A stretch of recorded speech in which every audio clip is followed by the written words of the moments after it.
or to get more surface area, more neurons, okay?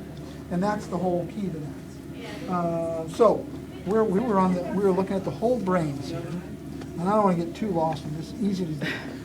So as we look at we saw the top side. We have the cerebellum, the cerebrum, the cerebellum, and the spinal cords, the posterior-most.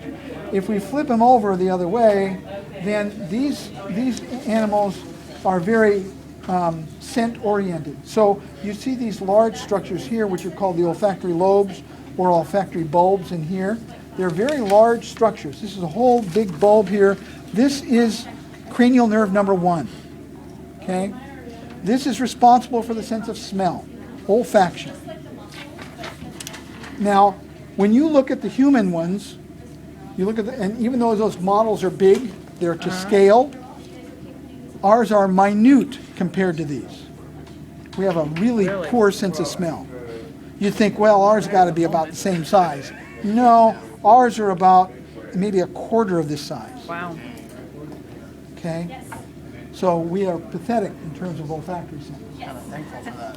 Yeah. Maybe yes, maybe no. Now, the other area, so that's cranial nerve number 1. And again, this is the forebrain up front, which is part of the cerebrum. So now you've got these indentations on either side of the forebrain. What do you think goes there in real life? If you put the skull Your there. eyes. Your eyes, bingo. And so these structures right here are the optic nerves coming from each eye. Okay?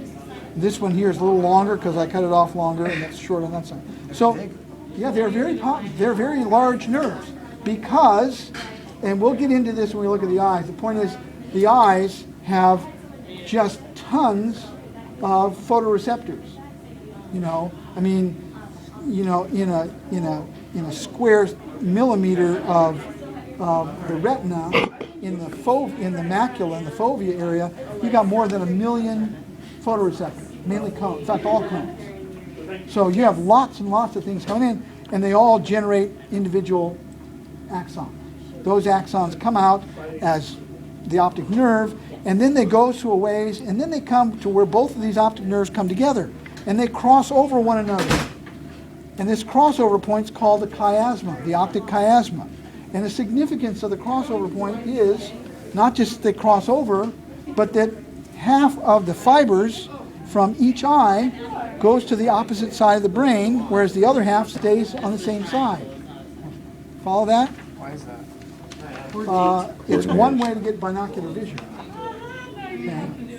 Because this way, actually this is one of 2 ways that your brain, both sides of your brain, can stay in contact with one another. Okay? Because you have this crossover event for all visual stimuli. It goes to both sides of your brain. You know, everything I see in my right eye or my left eye goes to my left side and my right side, and vice versa. Okay? Which is a good thing. Because if we cut the other connecting point, that's the only way that you keep things together. Okay? So, let's go back. We'll come back to that. Now, if we go back, this is the optic chiasma. So beyond this chiasma, you have these optic tracts that go back here deep into the brain, and eventually come back to the optic region in the posterior portion, on the occipital lobe. But in this area immediately behind them, in this specimen, and this one too, it kind of looks like a horseshoe, right? See, look, you know, there's a hole there, only that's why it looks like a horseshoe. You see that? It looks like a little thing here. And it's round, and actually in humans, this has a name, it's called the mammillary body. But it doesn't look like a little breast here, but it does in humans, and that's where it got the name, okay? But it's the mammillary body is mammillary body intact nonetheless, and it is in fact an extension, an outward extension of the hypothalamus. Okay, the hypothalamus, remember we saw the other part of the hypothalamus had to do with the infundibulum, which